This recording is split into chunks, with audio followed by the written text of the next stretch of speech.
ایک مدرسے کا عالم نہایت تند اور صحت گیر تھا۔ وہ پھول سے نازک بچوں کو بات بات پر پیٹتا، کسی کے نرم گال پہ تمانچے مارتا اور کسی کی شفاف پنڈلی کو شکنجے میں کستا۔ آخر لوگوں نے تنگ آ کر اور دل برداشتہ ہو کر اس کو مدرسے سے نکال دیا اور ایک نیک دل پرہیزگار اور نرم طبع استاد کو لے آئے۔ وہ ضرورت کے بغیر کوئی بات منہ سے نہ نکالتا تھا اور کسی کو مطلق دکھ نہیں دیتا تھا۔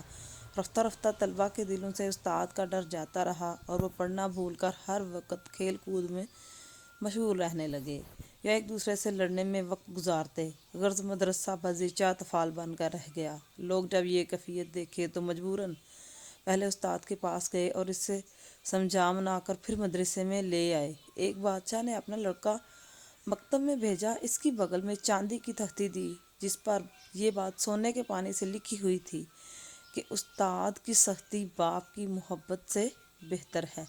نصیحت: استاد کی سختی میں نصیحت ہوتی ہے۔